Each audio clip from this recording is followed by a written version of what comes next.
Oi gente, tudo bem? Sejam bem-vindos aqui ao meu canal. Eu sou Darlene Medeiros, eu sou uma profissional que trabalha com sustentabilidade, impacto positivo, com perspectiva de marketing. Já fazia tempo que eu queria fazer esse vídeo de hoje, que tem a temática ESG, e porque esse termo cresceu tanto nos últimos anos.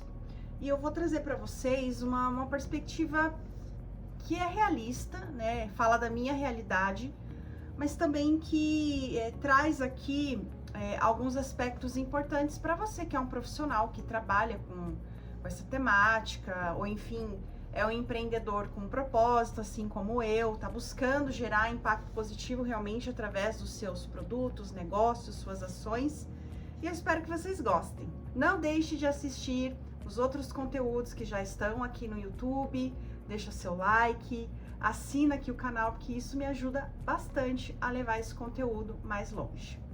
Não sei se você concorda comigo, né? Mas o termo, né, a nomenclatura ESG, ela ganhou força com a pandemia. A partir da pandemia, essa temática ela ganhou relevância justamente porque foi um período, né, a pandemia foi um período em que muitas vulnerabilidades ficaram expostas, né, muitos problemas e escândalos financeiros também foram expostos, e claro, isso já era algo que vinha acontecendo, né, nos mercados, a relevância do ESG, mas aí, durante a pandemia, essa falta de governança, essa falta de controles realmente e de uma visão mais de longo prazo, estratégico de marcas, negócios, enfim, realmente a busca pelo termo e por estratégias ESG cresceu bastante. Quando eu me deparei com essa temática, eu já estava no mestrado e eu pude, né, me aprofundar mais sobre essas questões e entender a diferença real que há entre sustentabilidade e ESG. Bastante gente acha que é a mesma coisa, mas ela não é. Eu sempre explico para as pessoas que são coisas que se entrelaçam num caminho, mas não existe ESG sem práticas mais sustentáveis ou sem implementar sustentabilidade num projeto, numa marca e num negócio. E aí, com isso, eu quero dizer que a temática ESG também cresceu bastante, se ampliou muito em vários mercados, para além das questões financeiras, também porque identificou-se que o consumidor, né, as práticas do consumidor, a jornada de compra do consumidor tem se tornado mais consciente. E isso conversa diretamente com a ESG, porque um dos pilares do ESG são as questões ambientais. E antes de falar mais um pouquinho sobre essas questões, né, do comportamento do consumidor, eu trouxe aqui um livro para vocês, que eu vou abrir aqui para vocês e depois eu vou deixar aqui no descritivo do vídeo. Esse livro aqui é um livro que ele é recente, de uma autora que eu tive o privilégio de conhecer, que é a doutora Cláudia Kozer, e ela fala, nesse livro, ela realmente traz uma estrutura, né? Aqui o nome do livro é ESG, Como Implantar e Gerar Valor para Crescer. Lembra que eu falei de perspectiva de marketing, né? Então aqui nesse livro ela traz toda uma estrutura de como você implementa o ESG dentro de uma empresa, dentro de uma organização, ou como você pode usar essa estrutura aqui para realmente agregar valor a um projeto, a uma marca, para que ela se torne realmente mais sustentável e que ela atenda todas as partes interessadas. E tem um trecho aqui do livro que eu vou ler para vocês, que fala exatamente, né, do começo do ESG, que as pessoas também acham que é uma coisa recente, mas não, é uma coisa que já vem de mais de décadas, né, sendo implementada, sendo aprimorado, e a gente chegou nos dias de hoje com o apoio dessas pessoas que foram trazendo, né, essas informações, compilando essas informações em livros ou em artigos científicos. Então vamos lá. Quando o ESG começou? O termo ESG foi lançado em 2004 num relatório denominado Who Cares Wins, no qual várias instituições financeiras de todo o mundo participaram, dentre as quais o Banco do Brasil. O referido documento foi elaborado e manifestado junto ao Pacto Global na ONU. O ponto central desse relatório consistia na identificação dos desafios globais que afetariam diretamente o desempenho financeiro e econômico de países e dessas instituições envolvidas. Dessa maneira, o objetivo principal do relatório era identificar como as empresas, organizações, governos poderiam construir mercados mais resilientes em face dos desafios ambientais, sociais e de governança das empresas. Como já sabemos, os desafios ambientais são muito anteriores a 2004. Desde a década de 60, se falava, por exemplo, de aquecimento global, dos níveis de poluição dos rios, dos oceanos, sobre matriz energética, emissões de gás carbônico, necessidades de se preservar biomas e a diversidade. Muitas discussões e fóruns de especialistas de diferentes áreas acerca desses assuntos. Basta lembrar dos inúmeros acordos internacionais, pactos, compromissos, dentre outros, em torno da necessidade de cuidado com o planeta. Do ponto de vista social, os problemas também são muito antigos, tais como desigualdade social, fome, miséria, migrações, conflitos civis, dentre outros. Com relação à governança, destacamos a necessidade das empresas adotarem mais transparência, governança estratégica, ética e conformidades de modo a coibirem crimes como fraudes, corrupções, dentre outras práticas que corroem o valor dos negócios e a credibilidade junto aos mercados e stakeholders, as partes interessadas. Então, se os problemas já eram antigos, por que o sistema financeiro do mundo resolveu adotar o ESG? Então, gente, a partir dessa leitura aqui, que é uma introdução que ela faz aqui no livro, ela traz toda essa discussão acerca do ESG, por que ele é relevante, por que ele precisa ser realmente implementado de forma estratégica e como isso vai impactar os negócios, as marcas, os projetos. E aí ela traz, né? A resposta é simples. Empresas, governos, organizações de todo o mundo, financeiros ou não, entenderam que chegamos num limite. O modo como o mundo se desenvolveu economicamente trouxe escassez de recursos naturais e exaustão humana, e não garante sustentação se procedermos da mesma maneira, pois até aqui chegamos, mas não sabemos até quando. Em síntese, não há como crescermos economicamente em contextos de exaustão de recursos naturais e acúmulo de vulnerabilidades sociais.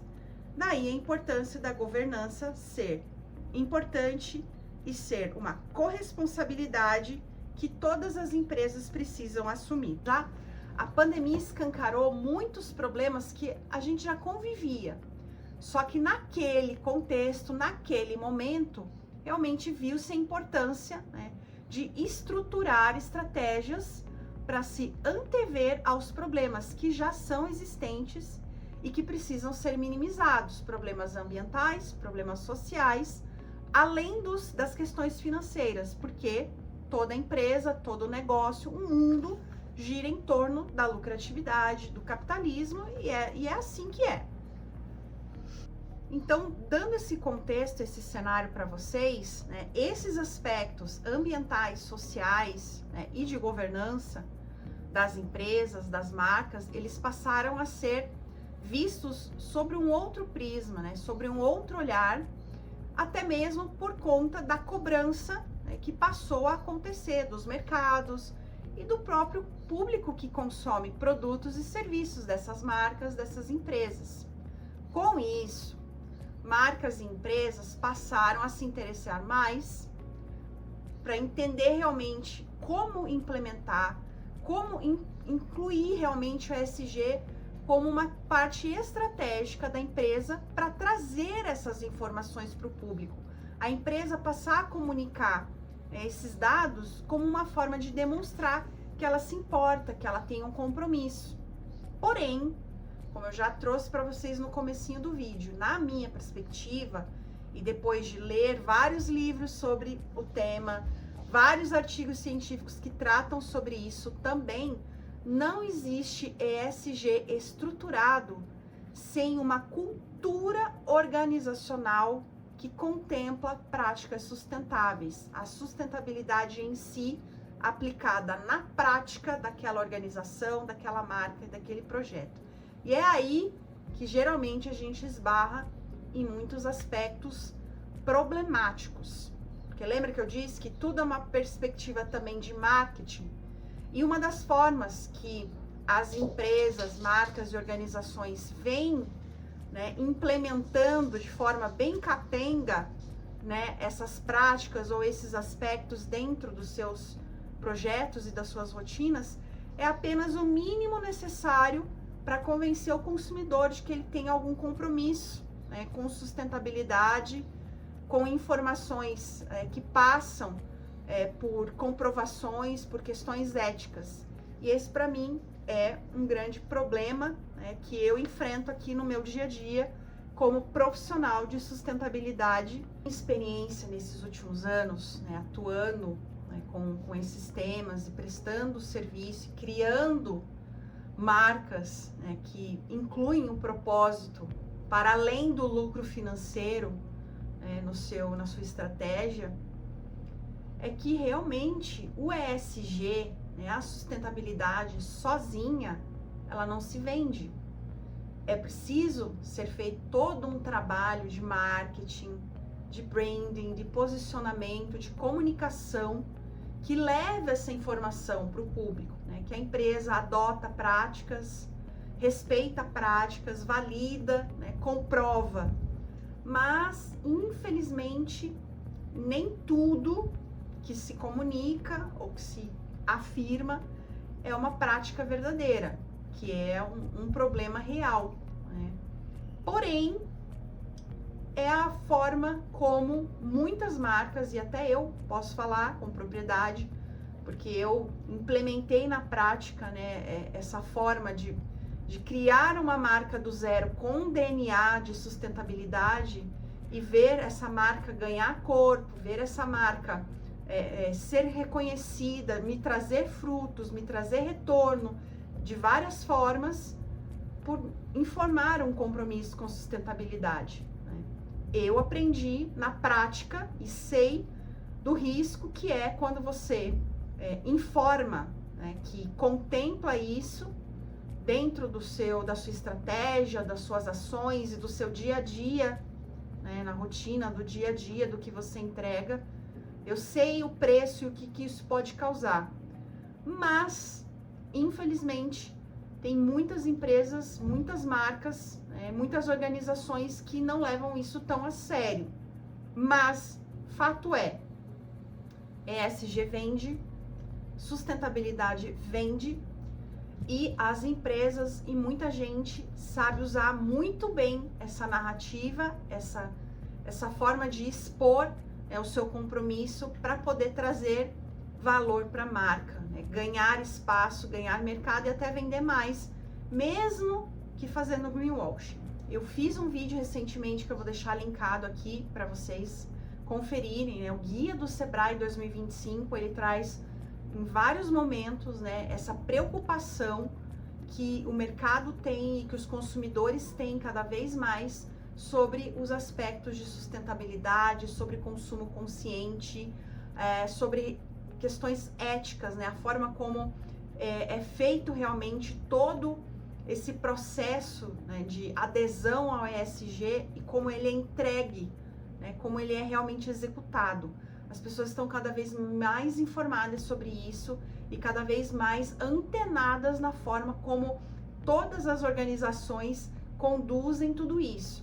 Então, isso é super relevante, não é? Você, como empreendedor, como dono de um negócio, dono de uma marca, ou quer criar um projeto, é importante você saber que isso realmente é um mercado em extrema ascensão, né? Cada vez mais profissionais estão buscando entender, estão buscando se especializar para poder, ao mesmo tempo que gera valor, né, para marcas, negócios, que traz um ganho reputacional, ao mesmo tempo que você faz isso, como é que você equilibra, né, a questão financeira, né, o retorno em termos financeiros para essa marca, para esse projeto, para esse negócio. Não importa se hoje se chama ESG, amanhã pode ser que mude de nome, não é? O que importa é que o ESG está relacionado com as questões do planeta, com a nossa sociedade e com o longo prazo, né? A vida, a perenidade, né? A existência das marcas, das empresas, dos negócios. E eu gosto desse trecho do livro aqui que a Cláudia traz, né? Pouco importa quais são as terminologias ou o campo de gestão onde os problemas estão acontecendo.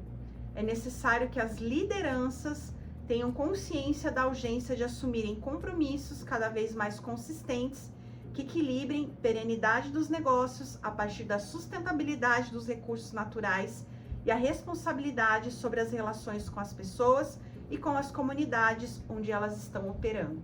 Então, é nessa perspectiva que eu trabalho, né? Eu sempre busco, dentro dos projetos, entender o que vai ser bom para o planeta, o que vai ser bom para a comunidade onde o projeto está acontecendo e como é que de fato a gente vai conseguir promover sustentabilidade financeira para que o projeto aconteça e ganhe corpo e possa se repetir e melhorar. O lucro precisa acontecer, mas a gente precisa entender essa geração de valor que acontece nesse processo e como a gente consegue reverter isso para um ganho reputacional também. Essa é a minha perspectiva, só uma perspectiva. Deixa aqui nos comentários o que você acha sobre isso e a gente se vê no próximo vídeo.